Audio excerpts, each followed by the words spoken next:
Hello there. I would like to give an update on Serenity, aka my Crown Vic's aero testing. Alright, so I set up my first aero testing. I put it on the license plate, the Ford symbol, the header panel, and then you can see the tape. So where the tape was, I had 4, 5, 6, and 7 was right here on the windshield, the lower third. And I'm using these pressure plates. And you can see I have all these hoses. So yesterday, which was Friday, August 2nd, me and my youngest daughter went out and we tested it. And went down the highway. I found for the magnehelic gauge that I have, which is the 0 to 1.0, 55 miles an hour will give me a reading, at least in most instances so far. So we went down the road and I had her looking at it. I set the cruise control and you can see where we got, 0.62, 0.68, 0.65, 0.4, 0.1, 0.2, and 0.29. So I graphed it out. And so here are the pressures of the air flowing past the Crown Vic. Interesting note that 4 is higher than 5, so if I'm going to put a hood vent, I would want it at the lower pressure. So a hood vent in this location would be more beneficial. It would suck air more out of the engine compartment here than it would here. Interesting note. We went down the highway, we tested the first 7, and then went to a parking lot, changed the locations. So now I'm testing, kind of the mid windshield right there, going all the way around. I had a guy in the parking lot. He's like, "What are you doing?" I'm like, "Oh, I'm testing the aero on my Crown Vic." He was like, "Oh, must be fun." And I said it was. So on the way home, we tested the first one, and the second one gave us a reading of 0, which comes to find out this had moved, and the pressure plate was actually underneath the tape. So because it's all this is wrapped around, and we had accidentally pulled it when we opened up the door.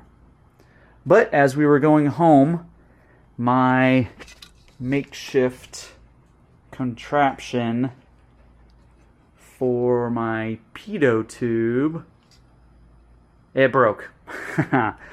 So it was single mounted, and this, look at that little screw. It was bouncing around, and it finally gave up the ghost. Apparently, the suction cup did not break. It was this that. It had lasted for a little while, but I had actually fabricated. I am not a welder by trade. I'd love to take some welding classes, but I actually fabricated this mounting bracket for this piece of aluminum for the pitot tube, and it was, it'd be like shaking. So, yeah, it finally didn't hold. So I went online, and I'm buying a 5 suction cup mounting bracket. I'm actually going to use a mounting bracket for the Insta360 camera that they use for cars. Which I don't know why I didn't think about that earlier. I mean, well, I know one reason why. One reason why is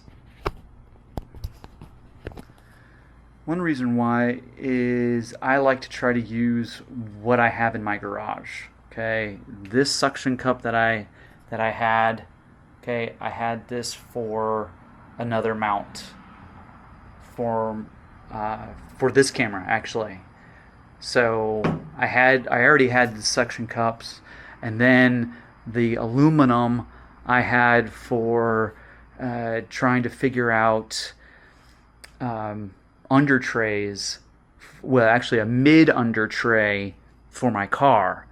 Unfortunately, that experiment failed. Mid highway, all of a sudden I heard this, loud flap, and then a rubbing sound through the highway, and I'm like, what's going on? Pulled over, and my connection from one under tray to the next had failed. Yeah, nothing broke other than that under tray. But I had some aluminum from that, so I like to use what's on hand. I fabricated this connection here. I have a welder that I got from my dad, and I want to learn welding, and so, fabricated it out, and it worked for a little while.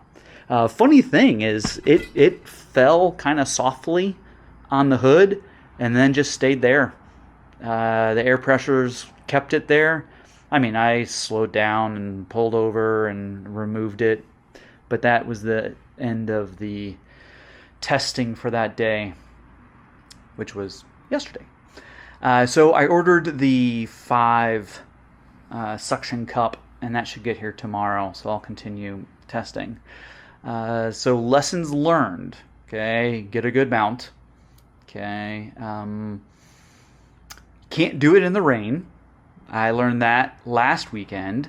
It wasn't raining at my house, but down the highway it was. My youngest daughter was helping me again, and we had routed all these. It was the first mounting, so it was all through here, and it was right here. So I was going down the highway, seeing the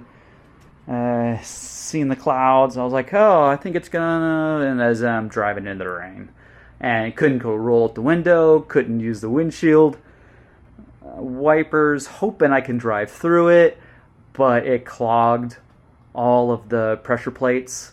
So turned around, came back. Fortunately it wasn't a horrible storm, but it was enough to, I couldn't use the windshield wipers driving down the road. But it all worked out eventually. I had to disconnect and blow them out and then put them back.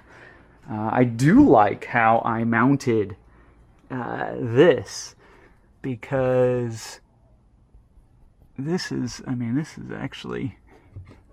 suction cup I had in there. I had to fabricate this mount right here, because this suction cup, let me turn this around, this suction cup, this mount right here it wouldn't connect to there. So yeah, I can extend it out, move it all around. This metal bracket came with it. I'm kind of thinking about getting another Magnehelic gauge with a greater range. I'll have to do a little bit more research on it. But so far, I haven't kept track of cost. But those pressure plates that I have, I bought the minimum required from them, and it ended up being it was $100. I'd have to look. If anyone's wondering, ask, and I'll see if I can find the receipt. And then I got a bunch of this tubing. I believe it was 100 feet, which worked out. The Magnehelic gauge, that was eBay special. Pitot tube, $15 eBay. And then, so, I mean, if I'm guesstimating, and then the new 5 suction cup, that was 110. So 110 to, I forget the cost of the tubing. I mean, say the MagnaHelix gauge was 25, 35. So we're at so less than $300. Give or take. Not bad to test out your own aerodynamics. I mean, even this right here, you know, realizing that this is a higher pressure than this, and putting a hood vent further back than I initially was thinking. I mean, even that is going to be a huge benefit. This video is getting long, so I'll cut it short. I will continue with this, and eventually what I would like to do is I'd like to do this for other people. I'd like to test out their aerodynamics and then add aero and then test it out again to see what the difference is. I think it's a valuable resource. And so yeah, well, let me know your thoughts. I'm not sure. Eventually, I said I was gonna cut it short or stop, but hey, you know, eventually I need to test the under tray. So I'm gonna have to figure out how to do that, because I really miss my engine under tray. This is garbage. I mean, the more I drive it without the under tray, the more I miss it. Unbelievable. This is the stock configuration, and it sucks. Man.